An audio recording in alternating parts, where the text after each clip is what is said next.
Lecture में मैं concept of acid base and alkali के बारे में बताऊंगा। वीडियो को ध्यान से देखिएगा शुरू से अंत तक। क्या आपको पता है कि एसिड और बेस गुड कंडक्टर होता है हीट और इलेक्ट्रिसिटी का वाटर में। आपको ये पता है कि एसिड अम्ल स्वाद में खट्टा होता है, लेकिन अम्ल को नेचुरली और मैन मेड के आधार पर अलग अलग भागों में कैटेगराइज किया गया है। एसिड जो कुछ ऑर्गेनिक एसिड होते हैं जो प्रकृति में नेचुरली प्राप्त होते हैं। दूसरा जो मिनरल एसिड होता है जिसे इनऑर्गेनिक एसिड कहते हैं जो मानव के द्वारा निर्मित होता है। मैन मेड में H2SO4 HCl और HNO3 होता है, कार्बोनिक एसिड फास्फोरिक एसिड।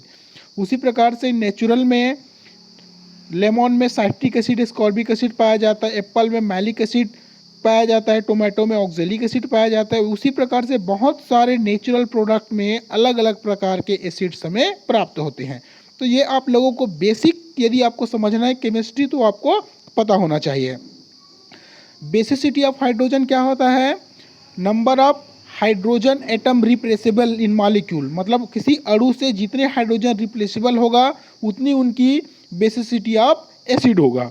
तो मोनोबेसिक क्या कहलाता है?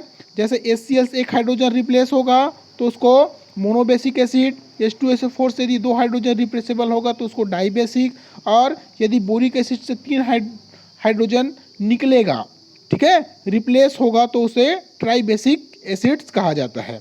ठीक है, वो ऑक्साइड का भी फॉर्मेशन करता है मेटल के साथ और नॉन मेटल के साथ। इस प्रकार से बेसिक ऑक्साइड, एम्फोटेरिक एसिड और न्यूट्रल का फॉर्मेशन करता है। ठीक है, ये एंटा एसिड, ये बहुत इंपॉर्टेंट है। कभी कभी क्या होता है, जब हम बहुत स्पाइसी खा लेते हैं तो स्पाइसी खाने के बाद हमारा स्टमक में पेन करता है या बर्न होता है, जलता है।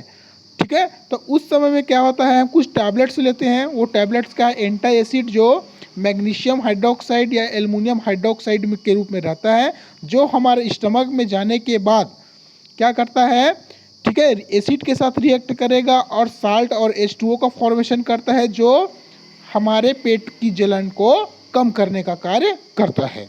ये बेसिक कॉन्सेप्ट है। अब कुछ एसिड्स में, जैसे मैंने मैनमेड एसिड आपको बताया, जैसे H2SO4 का उपयोग हम लोग लेबोरेटरी में बहुत ज़्यादा करते हैं, ये डाइल्यूट के रूप में और कंसंट्रेशन के रूप में।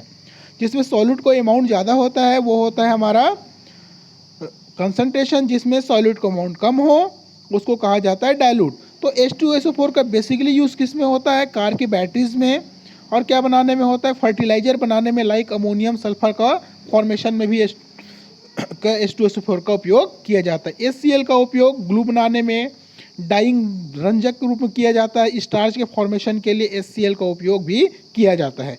HNO3 का उपयोग फर्टिलाइजर उर्वरक बनाने में होता है, जो अमोनियम नाइट्रेट के रूप में या कैल्शियम अमोनियम नाइट्रेट के रूप में रहता है। HNO3 का मुख्य उपयोग एक्सप्लोसिव विध्वंसक बनाने के लिए भी किया जाता है।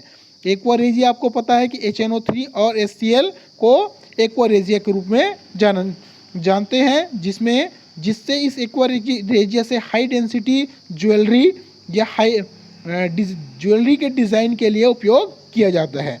ठीक है, कार्बोनिक एसिड जो सॉफ्ट ड्रिंक होता है, कोल्ड ड्रिंक वगैरह में आपको कार्बोनिक एसिड देखने को मिलेगा। ये सबसे ज़्यादा इंपॉर्टेंट है आपका phosphoric acid. Phosphoric acid ATP के रूप में रहता है। ठीक है, रिएक्ट कैल्शियम के साथ रिएक्ट करेगा, और कैल्शियम के साथ रिएक्ट करेगा कैल्शियम के फॉस्फेट, और ये कैल्शियम के फॉस्फेट हमारे बोन की ग्रोथ के लिए बहुत इंपॉर्टेंट होता है।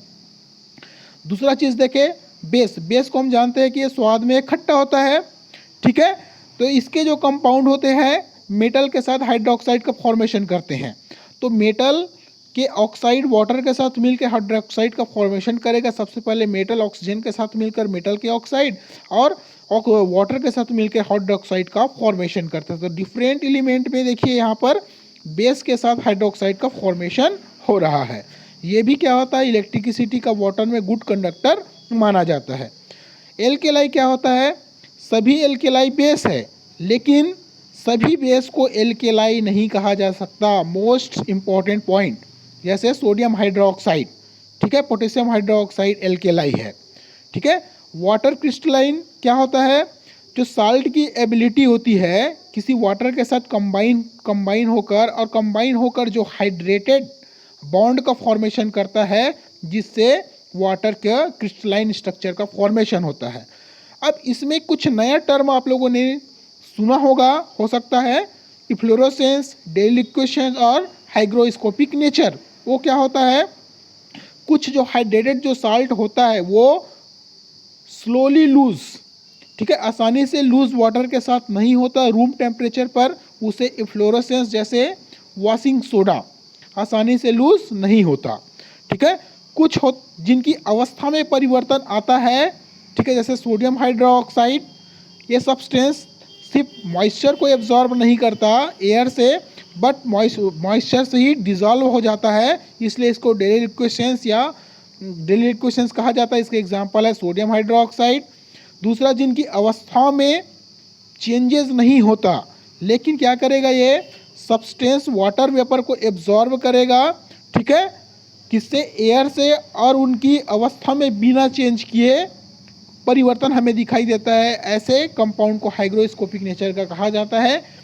फॉर एग्जांपल है कैल्शियम ऑक्साइड, ठीक है।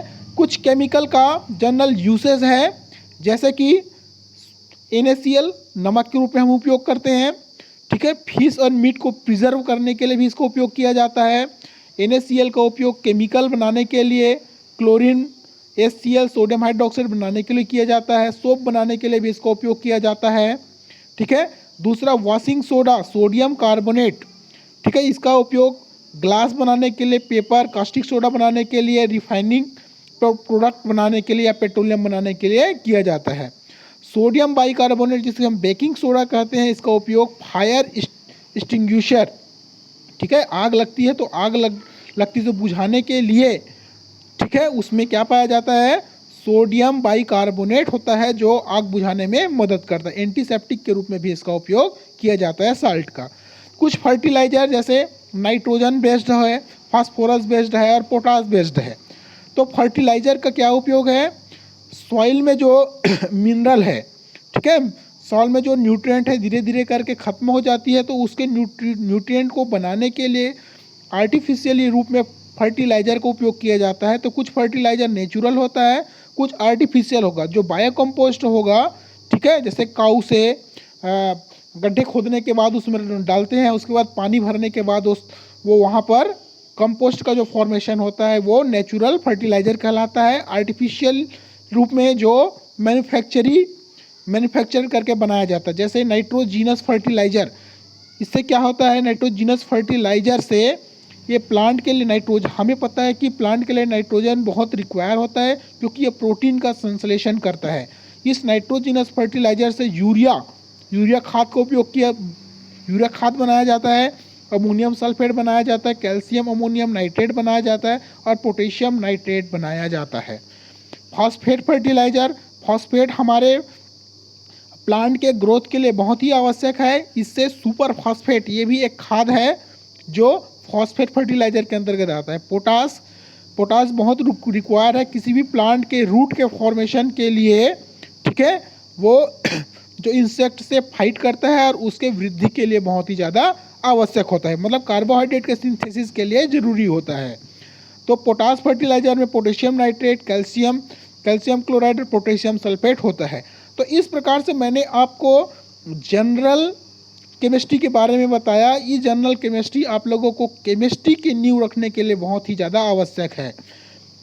नेक्स्ट वीडियो से मैं आप लोगों को स्टार्ट करूँगा कि पीरियोडिक टेबल का एक्चुअल केमिस्ट्री कॉन्सेप्ट कैसे शुरू हुआ, जो थोड़ा सा टफ है, लेकिन सर्वप्रथम पहला मेरा वीडियो यदि आप लोग नहीं देखे होंगे तो कृपया करके देखिए। उसे मैंने आप लोगों को ट्रिक बताया था, उस ट्रिक को याद करने के बाद ही हम लोग आगे बढ़ेंगे।